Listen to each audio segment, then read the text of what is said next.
जीवन उत्सव कार्यक्रम में आप सभी का स्वागत है। मित्रों, परमेश्वर की स्तुति और धन्यवाद हो कि वो अपने वचन के द्वारा हमसे बातें कर रहा है और हम बहुत सारी शिक्षाओं को, परमेश्वर के राज्य की बातों को सीख रहे हैं। यीशु जी ने वे बातें प्रकट की जो जगत के आदि से गुप्त थी। वे कहते हैं, मैं दृष्टांत में इसलिए कहता हूं कि वे बातें जो जगत की उत्पत्ति से गुप्त थी तुम्हारे बीच में प्रकट करूं। अर्थात नए मूल्यों को लेकर प्रभु यीशु मसीह इस दुनिया में आए और इन उदाहरणों से, इन दृष्टांतों से, इन लघु कथाओं से यीशु ने परमेश्वर के राज्य के भेदों को हम पर प्रकट किया और हमारे लिए लाजमी है कि हम उन्हें समझे और उन्हें स्वीकार करें। अर्थात जब तक परमेश्वर के स्वर्गीय राज्यों के भेद हमारे जीवन में मुकम्मल नहीं होंगे, कठमुल्लापन हमारे अंदर बना रहता, हम उससे मुक्त नहीं हो सकते। अगर परमेश्वर के राज्य में पैदा हुए तो राज्य के मूल्यों को उसके नागरिक की तरह इस पृथ्वी पर जी कर दिखाए और मनुष्य स्वभाव में जो पाप, घृणा और अवसाद है उसको निकालकर परमेश्वर के प्रेम की भरपूरी को प्रकट करें। आज जिस दृष्टांत पर हम ध्यान करने जा रहे हैं वो इस बात को बताता है कि कैसे इस संसार में भले और बुरे लोग सब एक साथ बढ़ते चले जाते हैं, पलते चले जाते हैं और परमेश्वर सबको पालता है, लेकिन अंत के समय में वो अपने भक्तों को दुष्टों से अलग करेगा। ये परमेश्वर के राज्य का एक सिद्धांत। आप जो ये सोचते हैं स्वर्ग और नरक यही है, आप परमेश्वर के राज्य के बारे में नहीं सोच पा रहे। अगर आप ये सोचते हैं कि दंड यही है, आप नरक की आग के बारे में नहीं जान पा रहे। स्वर्ग का राज्य निकट है। सब चीजों को बारीकी से और विस्तार से जाने, अपने अनुमानों में मत चलिए, क्योंकि आकाश और पृथ्वी टल जाएंगे लेकिन यीशु जी का कहा हुआ कोई भी वचन बिना पूरा हुए नहीं टले। आइए आज के दृष्टांत में जाने से पहले एक गीत। ओ तेरी आशीष हम पर और तेरा ही ध्यान हो, तेरी आशीष हम पर जीवन की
आइए आज का वचन सुने।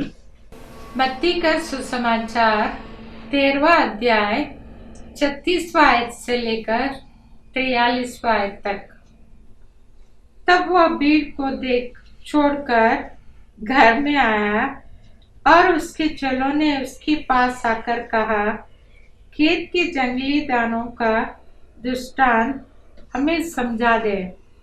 उसने उनको उत्तर दिया, अच्छे बीज का बोने वाला मनुष्य का पुत्र है, खेत संसार है, अच्छा बीज राज्य की संतान और जंगली बीज दुष्ट की संतान है। जिस शत्रु ने उनको बोया वह शैतान है। कटनी जगत का अंत है और काटने वाला स्वर्गदूत है। अतः जैसे जंगली दाने बटोरे जाते और जलाए जाते हैं, वैसे ही जगत के अंत में होगा। मनुष्य का पुत्र अपने स्वर्गदूतों को भेजेगा और वे उसके राज्य में से सब ठोकर के कारणों को, कुकर्म करने वालों को इकट्ठा करेगा और उन्हें आग के कुंड में डालेंगे, जहां रोना और दांत पीसना होगा। उस समय धर्मी अपने पिता के राज्य में सूर्य के समान चमकेंगे। जिसके कान हो वो सुन ले। यीशु जी ने अपनी सेवकाई के दौरान एक और दृष्टांत लोगों को सुनाया, और ये बीज बोने वाले के दृष्टांत के बाद का दृष्टांत था। बीज बोने वाले के दृष्टांत को उन्होंने समझा दिया कि कैसे मनुष्य का हृदय अच्छी भूमि होना चाहिए, जिस पर प्रभु का वचन कई गुना फल रहा है। तब उन्होंने उन्हें एक और दृष्टांत सिखाया जो इस संसार की प्रकृति को दर्शाता। यह संसार परमेश्वर और शैतान दोनों की कर्मस्थली बना हुआ, और जहां परमेश्वर भले कामों को प्रारंभ करता, वहां शैतान आकर अपनी गड़बड़ियां भी डाल देता। यह सत्य इस संसार में प्रकट किया जाना जरूरी था। जो बातें आदि से गुप्त थी, दृष्टांतों के द्वारा समझाई गई, जो बातें अधूरी थी, यीशु जी के वचन के द्वारा पूरी। तो यीशु जी ने उनसे एक कहानी कही और उन्होंने कहा, एक मनुष्य का खेत था, उसमें उसने अच्छे बीज बोए, और जब दुष्ट आया तो उसने चुपचाप से बगैर किसी के जाने उसी खेत में बुरे बीज बो दी। अब सब कुछ चलता रहा, लेकिन जब बीज उगने लगे तो स्वामी के नौकरों ने कहा, हमने तो सब अच्छे अच्छे बीज बोए थे, इसमें ये जंगली बीज कहां से आ गए, कड़वे दाने के बीज कहां से आ गए। वे विचलित हुए, क्योंकि बीज बड़े गुप्त तरीके से धोखाधड़ी से बोए गए थे। वे स्वामी के पास आए, स्वामी ने पहचान लिया और स्वामी ने उनसे साफ कह दिया कि ये हमारा तुम्हारा काम नहीं है, ये किसी शत्रु का काम। जब ये बात स्पष्ट हो गई कि ये बैरी का काम है और उसने खेत को बिगाड़ने के लिए ये बुरे बीज लगा दिए हैं, तो सेवकों ने लाजमी कहा, स्वामी बुरे वाले उखाड़ देंगे ताकि अच्छे अच्छे बचेंगे, यहीं से छटनी हो जाए। तो स्वामी ने उनसे कहा, नहीं, ऐसा ना हो कि जंगली दाने के पौधे बटेरते हुए उनके साथ गेहूं भी उखाड़ दो। इस छोटे समय में, जबकि सब पौधे छोटे हैं, अंतर करना मुश्किल, और तुम बुरे के चक्कर में अच्छे भी बिगाड़ दो। देखिए, ईश्वर का वचन कितना खूबसूरत है। इस दुनिया में अगर बुराई पनप रही है तो वो इसलिए पनप रही है कि किसी भी कीमत पर भलाई पर आंच ना आने पाए। परमेश्वर बुरे बीजों को भी बढ़ने दे रहा है ताकि गलती से कोई अच्छा पौधा उखड़ा ना जाए। हम लोग सफर में, फसल उगने के दौर में, कटनी का समय नहीं आया। जब कटनी का समय आएगा तो अंतर अलग दिखाई दे, लेकिन छोटे छोटे पौधों में अंतर करना बहुत कठिन होता। इसलिए स्वामी ने अपने सेवकों से कहा, अभी कुछ मत करो, बढ़ने दो बस, और जब कटनी का समय आएगा तो पहले हम खराब बीजों को काटेंगे, उनको इकट्ठा करेंगे और उनको आग में जलाएंगे, तब हम अपनी अच्छी फसल को अपने खत्तों में इकट्ठा करेंगे।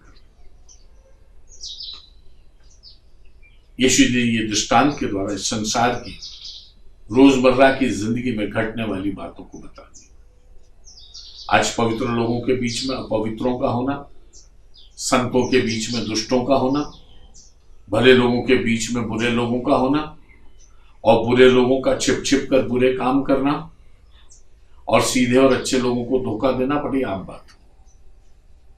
और बुरे लोग सोचते कि उनकी जीत, लेकिन वे नादान है, वे ये नहीं जानते कि स्वामी सब कुछ देख रहा है और कटने के समय उन्हें काटकर पहले आग में फेंका जाएगा, उसके बाद धर्मी का इनाम मिलेगा।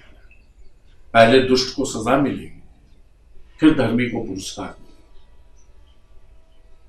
जब चेले घर में आए तो ये वाला दृष्टांत उन्हें समझने में थोड़ा कठिन लगा, तो उन्होंने कहा, प्रभु हमें दृष्टांत को समझा दो। जो खेत में जो जंगली दाने का दृष्टांत है, ये थोड़ा कठिन लग रहा है।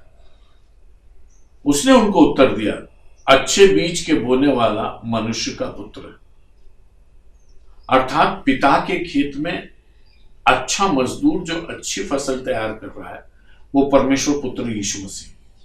वो अपने बीज को बो रहे, पवित्र वचन को बो रहे, प्रेम को बो रहे, क्रूस के बलिदान को बो रहे, ताकि एक अच्छी फसल उग सके। और खेत संसार है, अच्छा बीज राज्य की संतान है और जंगली बीज दुष्ट की संतान। देखिए यहां ये नहीं लिखा है कि अच्छा बीज परमेश्वर की संतान है और बुरा बीज दुष्ट की संतान है, लेकिन ये कहा गया अच्छा बीज राज्य की संतान, जो राज्य तुम्हारे बीच में आ गया है, जो अनंत काल तक रहेगा, धरा से लेकर स्वर्ग तक, जो परमेश्वर के राज्य की स्थापना हुई है, कालांतर में जो चलता चला जाए, उस राज्य में अच्छे बीज वाले लोग पाए जाते हैं। यहां पर लिखा है, जिस शत्रु ने उनको बोया वो शैतान है और कटनी जगत का अंत है और काटने वाले स्वर्गदूत है। बड़ा विस्तार से समझा है, शायद अच्छा किया जो चेलों ने पूछ लिया, क्योंकि क्लिष्ट था ये दृष्टांत। बोने वाला कौन है, काटने वाला कौन है, कड़वे बीज बोने वाला कौन है, और विशेषकर फसल काटने वाले स्वर्गदूत है, ये बात जानना शायद चेलों के लिए कठिन होता है। क्योंकि जब यीशु जी आएंगे तो अंत में प्रभु के दूत सब तरफ से लोगों को इकट्ठा करेंगे।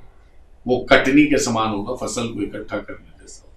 ये परमेश्वर के राज्य में बताया गया, भेद बताया गया कि प्रभु अपने दूतों के साथ आए और सब लोगों को इकट्ठा करेगा। तो यहां पर लिखा है, अतः जैसे जंगली दाने बटोरे जाते और जलाए जाते, वैसा ही जगत के अंत में होगा। मनुष्य का पुत्र अपने स्वर्गदूतों को भेजेगा और वे उसके राज्य में से सब ठोकर के कारणों को और कुकर्म करने वालों को इकट्ठे करेंगे। अब यहां पर परमेश्वर का वचन कह रहा है, परमेश्वर दुष्टों को एकत्रित करेगा अपने दूतों के द्वारा। अगर आप बाइबल का अध्ययन करें तो परमेश्वर पवित्र लोगों को भी दूतों के द्वारा इकट्ठा करेगा। जब रैप्चर होगा और प्रभु की कलीसिया उठाई जाएगी तो दूत है जो पवित्र लोगों को बीन कर उठा कर ले जाए। और ये दृष्टांत मुझे और आपको ये बताता है कि ऐसे दूत भी नियुक्त है जो दुष्टों को इकट्ठा करें, अर्थात कहीं गड़बड़ी नहीं। दुष्ट को धर्मी के साथ मिलाया नहीं जा सकता, क्योंकि दुष्टों को बीनने वाले दूत अलग हैं, धर्मियों को इकट्ठा करने वाले दूत अलग। और जब न्याय का समय आएगा तो परमेश्वर अपने दूतों को भेजेगा और वे दुष्टता करने वालों को, सब ठोकर के कारणों को और कुकर्म करने वालों को इकट्ठा करेगा। मनुष्य अपने कामों से पहचाना जाएगा, नाम से नहीं पहचाना जाएगा। खेत तो दुनिया है, खेत में अच्छी फसल भी है, बुरी फसल भी, खेत में अच्छे लोग भी हैं, बुरे लोग भी हैं। कोई अपने आपको अच्छा कहेगा, इससे वो अच्छा नहीं हो जाएगा। ठोकर के कारण और कुकर्म करने वाले सब इकट्ठे किए। ठोकर का कारण मतलब मैं सीधा और धर्मी हूं, आप मेरे आदर्श हैं और आप गलत काम कर रहे हैं, आपके कामों को देखकर मैं भी गलत काम करने लगता हूं, आप मेरे लिए ठोकर का कारण। किसी भी मनुष्य को देखकर अगर कोई भी मनुष्य अपने आत्मिक जीवन में किसी प्रकार से ठोकर खा जाए, वो ठोकर का कारण। इस आधार पर भक्तों के बीच में भी ठोकर के कारण। कुकर्मी तो ठीक है, कुकर्मी तो अलग पहचान लिए जाए, लेकिन वे जो ठोकर का कारण है वे कलीसिया के भीतर भी पाए जाएंगे, पवित्र लोगों के भीतर भी पाए जाएंगे। इसलिए यीशु जी ने कहा, यदि तुम में से कोई छोटे से छोटे को भी ठोकर खिलाए तो उसके लिए अच्छा है कि चक्की का बड़ा पार्ट उसके गले में डाला जाए और गहरे समुद्र में उसको उतार। ठोकरों के कारण हाय, ठोकरों का लगना अवश्य, लेकिन हाय उस मनुष्य का जिसके कारण ठोकर लगती है। इसलिए जो अपने आप को अच्छे बीज समझ रहे हैं, मेहरबानी से अपने आप को चेक करें कहीं ठोकर का कारण तो। हमारी धार्मिकता किसी के लिए भी ठोकर का कारण ना बने। हमारी जीवन शैली, हमारा उठना बैठना, हमारा चलना फिरना सबको प्रभु के पथ पर प्रोत्साहित करे और कोई भी प्रभु के पथ से विचलित ना हो। हमारे जीवन को देखकर इसका ध्यान रखें, अन्यथा बीन कर जला दिए जाएंगे। ये परमेश्वर का वचन। और यहां पर लिखा है कि सब ठोकर के कारण और कुकर्म करने वालों को इकट्ठा करेंगे और उन्हें आग के कुंड में डालेंगे जहां रोना और दांतों का पीसना होगा। देखिए बाइबल की भाषा को समझिए, रोना और दांतों का पीसना नरक में होगा। और ये बात स्पष्ट कर दी कि वे जो परमेश्वर के पथ पे धोखे और कुकर्म में लगे रहेंगे वे सब वहां जाएंगे जहां रोना और दांतों का पीसना होता है। रोना और दांतों का पीसना इस दुनिया में नहीं होता, रोना और दांतों का पीसना स्वर्ग में नहीं होता, रोना और दांतों का पीसना और किसी लोक में नहीं होता। रोना और दांतों का पीसना केवल स्वर्ग लोक, नरक लोक में होता है। ऐसा परमेश्वर का वचन मुझे आपको सिखा देता, अर्थात वे लोग नरक में जाएंगे और सदा के दंड के भागी हो जाएंगे। उस समय धर्मी अपने पिता के राज्य में सूर्य के समान चमके, अर्थात जो बीने जाएंगे, जो स्वर्गदूतों के द्वारा धर्मी के रूप में बीने जाएंगे, उनका तेज बढ़ेगा। दुष्ट जलेंगे, दांतों को पीसेंगे, रोएंगे, लेकिन धर्मियों का तेज और अधिक बढ़ जाए और वे परमेश्वर के घर में सूरज के समान चमकने लगे। मैं और आप कल्पना नहीं कर सकते उस तेज की जो धर्मियों को परमेश्वर देगा। यीशु जी ने कहा, जिसके कान हो वो सुन ले। अर्थात ये वचन कठोर है, कठिन।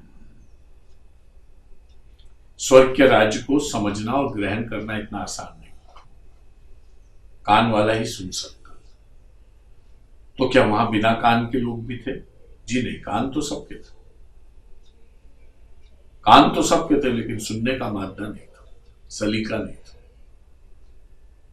फिर वही बात आ गई, दृष्टांत जिसके पास है उसको दिया जाता है और दिया जाता है, और जिसके पास नहीं है उससे वो भी ले लिया जाता है जो उसके पास है। छोटी मोटी समझ है वो भी खुदा हर लेता है, और मनुष्य सब कुछ पढ़ने के बाद भी कुकर्म में लगा रहता है और आग में जलने की तैयारी कर रहा है। यह हमारी विडंबना है कि हम देखते देखते और सब कुछ समझते और बूझते हुए गड्ढे में जाएंगे, क्योंकि हमने अपने इस मानव जीवन में कुकर्म और धोखे को अपनाया। इसलिए परमेश्वर का वचन मुझे और आपको ये सिखाता कि इस पृथ्वी पर रहते हुए, ये जो पृथ्वी एक परमेश्वर के खेत के समान है, हम परमेश्वर पुत्र यीशु के द्वारा बोए गए अच्छे बीज बने, नए जीवन के साथ परमेश्वर की सेवा में लगे रहें, पवित्रता से अपना जीवन व्यतीत करें और उन ठट्ठा करने वालों से दूर रहें जो हमारे साथ साथ तो उग रहे हैं, लेकिन उनके दाने कड़वे, जिनके दानों को देखकर हम पहचान सकते हैं, जिनकी ठोकरों को देखकर हम पहचान सकते हैं, उनसे दूर रहें। जिस परमेश्वर ने ये वचन दिया वो अपनी कृपा में आपको कान भी देगा कि आप सुने और इसे ग्रहण करें और स्वर्ग प्राप्त के लिए, परमेश्वर के राज्य के लिए तैयार हो सके। प्रार्थना। अनुग्रहकारी पिता, हम धन्यवाद देते हैं आज के दिन के लिए, सारी आशीषों के लिए, कृपा और करुणा के लिए। विशेषकर हम दर्शकों के लिए प्रार्थना करते हैं, आपकी कृपा और करुणा हम सब पर इस गंभीर वचन के लिए बनी रहे। हम कड़वे दाने कभी ना बनने पाए, हम दुष्ट के द्वारा बोए गए दाने कभी न बनने पाए। हम पवित्र आत्मा के द्वारा, परमेश्वर पुत्र के लहू के द्वारा नए बनाए जाकर ऐसे बीजों के समान बोए जो परमेश्वर के राज्य में बहुतायत से फल लाने वाले हो। परमेश्वर के जीवित वचन के अनुरूप हर एक दर्शक के आत्मा, प्राण और देह में परमेश्वर की कृपा बहुतायत से प्रकट हो। चंगाई आपके ऊपर बहने पाए, अनुग्रह आपके ऊपर बहने पाए, आपकी चिंताएं यीशु नासरी के नाम से दूर हो और आपकी आत्मा, प्राण, देह में प्रभु का कल्याण सदा बना, यीशु नासरी के नाम से, आमीन। प्रिय दर्शकों, हम आपके आभारी हैं कि आप हमसे जुड़े रहते हैं। हम हर प्रोग्राम में आपको हमारे फ़ोन के नंबर्स देते हैं जिस पर आप कभी भी कॉल कर सकते हैं। इन नंबर्स का आप उपयोग करें और आपके मन में यदि कोई प्रश्न है, कोई प्रार्थना का निवेदन है, आप और अधिक जानना चाहते हैं, आप अवश्य इन नंबर्स पर कॉल करके हमसे संपर्क करें। प्रभु की आशीष आप पर सदा बनी रहे। आमीन।